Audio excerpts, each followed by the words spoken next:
গরিবদের বর্ষাকাল। কি গো? হ্যাঁ গো, বলো।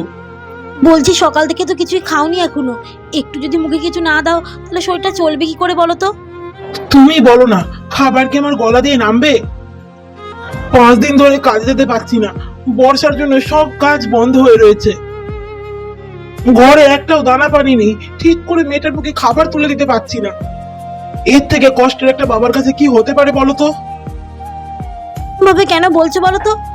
একটু যদি খাওয়া দাওয়া না করো তাহলে তো শরীরটা দুর্বল হয়ে পড়বে, শরীরটা ভেঙে পড়বে। তখন আমরা কোথায় যাবো বলো তো? আমাদের মাথায় ছাদ বলতে তো শুধু তুমিই আছো। তোমার যদি কিছু হয়ে যায় তখন তোমরা পথে বসবো। নাও খাও, খেয়ে নিও। হ্যাঁ ও মামা। হ্যাঁ মনা বল। বলছিলাম আমার স্কুলের জামাগুলো কি শুকিয়েছে? তাহলে আমি ছাতা নিয়ে স্কুলে যেতাম। না রে মা, তোর স্কুলের জামাটা আমি আজকেও শোকাতে পারিনি। 5 দিন ধরে যা বৃষ্টি হচ্ছে, কিছুতেই শোকাচ্ছে না। আজকেও শোকায়নি, কালকে যদি শুকিয়ে যায় কাল যাস। হ্যাঁ মনা, ঠিক আছে মা। এই যা, দেখেছো মা, আমি যেটা বলতে এসেছিলাম সেটাই ভুলে গেছি। জানো তো মা, ওপর দিয়ে জল পড়ছে, তোমার কাছে একটা গামলি চাইতে এসেছিলাম। জল পড়ে বিছানা চাদরটা পুরো ভিজেই যাচ্ছে। বর্ষাকালে ওরকম একটু জল পড়ে, টালি ভাঙা আছে না আমাদের ওপরে। বর্ষাকালে কত সমস্যা, ঘরে জল উঠে যায়, ওপর থেকে জল পড়ে। এই নে, এই গামলিটা নিয়ে যা, পেতে দিবি, দেখিস বিছানা কাঁথা ভিজে যায় না আবার। আচ্ছা দাও। ও মা, বলছি কি, সকাল দিয়ে তো কিছু খাওয়া হয়নি, খুব না খিদে পেয়ে গেছে গো। খিদে পেয়েছে তোর? কি দেবো এখন মেয়েটাকে? একটু তো বিস্কুটও নেই যে মেয়েটার মুখে তুলে দেবো। শোন না মা, আমি তো এখনো ভাত করিনি, ভাত হয়ে গেলে তোকে ভাতের ফ্যানটা চিনি দিয়ে গুলে দেবো, ওটাই খেয়ে নিস। হ্যাঁ ফ্যান? হ্যাঁ রে মা, ভাতের ফ্যান খাওয়া খুব ভালো, খুব স্বাদও হয়। ও বেলায় ভাতটা খাস গরম গরম আমাদের সাথে বসে, ঠিক আছে? তাহলে মা আমি একটা কাজ করে আমি একটু ঘুমিয়ে নি, তোমার ভাত হয়ে গেলে তুমি ফ্যানটা দিয়ে এসো গেলাসে করে ঘরে। হ্যাঁ যা যা। মেয়েটা একটু ভাত খেতে চাইলো, তাই মেয়েটাকে একটু ভাত খাওয়াতে পারলাম না, ভাতের ফ্যান খাওয়াতে হচ্ছে। হে ভগবান, এই বর্ষাকালটা হয়তো বড়লোকদের কাছে খুবই আনন্দের, কিন্তু আমাদের মতো গরিবদের কাছে দুঃস্বপ্ন। ঘরে তো বেশি চালও নেই, এ কটা চালই পড়ে আছে। এদিকে মেয়েটার খিদেও পেয়েছে, মেয়েটাকে তো এখন বলে দিলাম ভাতের ফ্যান দিয়ে দেবো, দুপুর বেলাটাও নয় চলে যাবে, কিন্তু রাত্রিটা কি হবে? 5 দিন ধরে যা বৃষ্টি হচ্ছে, ওর বাবার কাজও বন্ধ। হে ভগবান, কি যে হবে। বড় লোকদের বর্ষাকাল।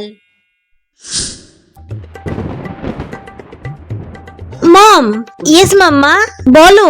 কি করছো তুমি জানলার পাশে বসে? বৃষ্টির মজা নিচ্ছিলাম। ও ওয়াও, তুমি বৃষ্টি এনজয় করছো?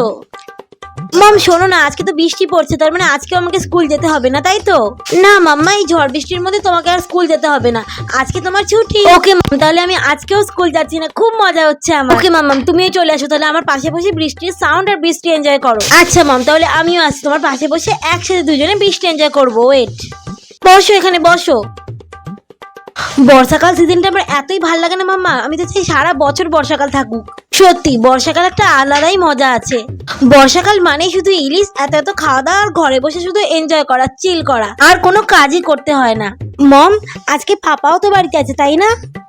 ওয়ার্ক ফ্রম হোম করছে, বৃষ্টির মধ্যে আবার কেউ কাজে যায় না। আরো বৃষ্টি হোক যাতে পাপা এরকম ওয়ার্ক ফ্রম হোম করে আর আমার সাথে অনেক গেমস খেলে। ওয়েট বেটা, আমি না মালতীকে ডাকছি, আমাদের জন্য কিছু ভাজাভুজি পাকোড়া টাইপ বানিয়ে দিক, ওকে? হ্যাঁ মা, ডাকো তুমি আন্টিকে। মালতী ম্যাডাম ডাকছিলেন আমাকে? মালতী বলছে আমাদের জন্য একটু চিকেন পকোড়া ভেজে নিয়ে আসো তো। ঠিক আছে ম্যাডাম, একটু বসুন। এই নিন ম্যাডাম, আপনাদের খাবার দাবার চলে এসছে। ও নিয়ে চলে এসছো, দাও। এই তো আমাদের গরম গরম পকোড়া চলে এসছে বেবি। টেস্টি। ম্যাডাম লাঞ্চে কি কি রান্না করতে হবে একটু বলে দিন। ইলিশ মাছ তো ফ্রিজে রয়েছে 5 কেজি আনা। ইলিশ মাছ ভাজাটা অবশ্যই রাখবে, কিন্তু সোনামা কিন্তু ইলিশ মাছ ভাজা খেতে খুব পছন্দ করে। হ্যাঁ সোনামা তো ইলিশ ভাজা খায়, ওই জন্য আমি ইলিশ ভাজা রাখবো।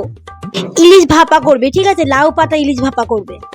আর দাদাবাবুর জন্য অবশ্যই মাটন কালাভুনাটা কিন্তু করো, বর্ষাকাল আসলে ওর আবার মাটন খাওয়ার খুব ইচ্ছা হয়। ঠিক আছে ম্যাডাম, আমি করেই আপনাদের ডাক দেবো, ঠিক আছে? ঠিক আছে, করে নাও, যাও। মম, আমার ফেভারিট ইলিশ মাছ ভাজা উইথ ইলিশের তেল। আজকে তো খুব মজা হবে ভাত খেতে। খুশি হয়েছে তো মাম্মা? হ্যাঁ মম, আমি খুব খুশি হই। নাও সোনা, এবার খাওয়া শুরু করো। না হয়ে যাচ্ছে তো।